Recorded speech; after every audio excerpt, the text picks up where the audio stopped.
President Biden, सबसे पहले मैं आपके गर्मजोशी भरे शब्दों के लिए आभार प्रकट करना चाहता हूं। आज हमारे रक्षा और विदेश मंत्री कुछ देर बाद 2+2 फॉर्मेट में मिलेंगे। उससे पहले हमारी यह मुलाकात उनकी बातचीत को दिशा देने के लिए महत्वपूर्ण है और इस वर्चुअल मुलाकात का इनिशिएटिव आपने लिया, इसके लिए भी मैं आपका अभिनंदन करता हूं। एक्सेलेंसी, पिछले साल सितंबर में जब मैं वॉशिंगटन आया था और जिसका आपने अभी जिक्र भी किया, और तब आपने कहा था कि भारत अमेरिका पार्टनरशिप बहुत सी वैश्विक समस्याओं के समाधान में योगदान दे सकती है।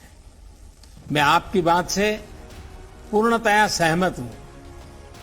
विश्व के दो सबसे बड़े और पुराने लोकतंत्रों के रूप में हम नेचुरल पार्टनर्स हैं और पिछले कुछ वर्षों में हमारे संबंधों में जो प्रगति हुई है, जो नया मोमेंटम बना है, आज से एक दशक पहले भी शायद ऐसी कल्पना करना मुश्किल था।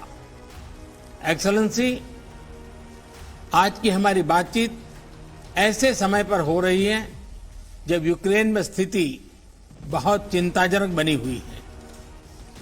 कुछ सप्ताह पहले तक 20,000 से अधिक भारतीय यूक्रेन में फंसे हुए थे और इनमें से अधिकांश युवा छात्र थे। काफी मेहनत के बाद हम उन्हें वहां से सकुशल निकालने में सफल हुए। हालांकि एक छात्र ने अपना जीवन खो दिया।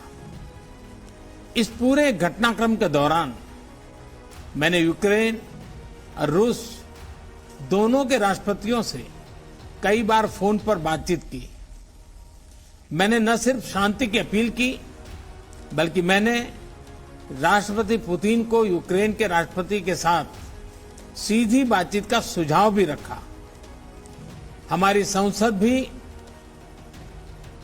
में भी यूक्रेन के विषय पर बहुत विस्तार से चर्चा हुई। हाल में बूचा शहर में निर्दोष नागरिकों की हत्याओं की खबर बहुत ही चिंताजनक थी। हमने इसकी तुरंत निंदा की और एक निष्पक्ष जांच की मांग भी की है। हम आशा करते हैं कि रूस और यूक्रेन के बीच चल रही बातचीत से शांति का मार्ग निकलेगा।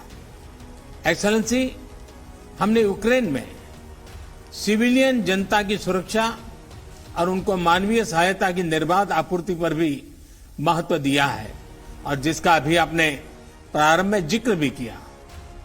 हमने अपनी तरफ से दवाइयां व अन्य राहत सामग्री यूक्रेन और उनके पड़ोसी देशों को भेजी है और यूक्रेन की मांग पर हम शीघ्र ही दवाइयों का एक और कंसाइनमेंट भेज रहे हैं।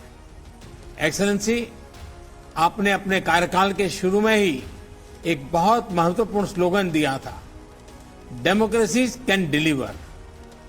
भारत और अमेरिका की पार्टनरशिप की सफलता इस स्लोगन को सार्थक करने का सबसे उत्तम जरिया है। इस साल भारत अपनी स्वतंत्रता की 75वां वर्षगांठ मना रहा है और हम अपने डिप्लोमेटिक रिलेशंस की 75वीं सालगिरह भी मना रहे हैं। मुझे विश्वास है कि भारत की अगले 25 सालों की विकास यात्रा में अमेरिका के साथ हमारी मित्रता एक अभिन्न अंग रहेगी। एक बार फिर आज के आयोजन के लिए आपका बहुत बहुत धन्यवाद।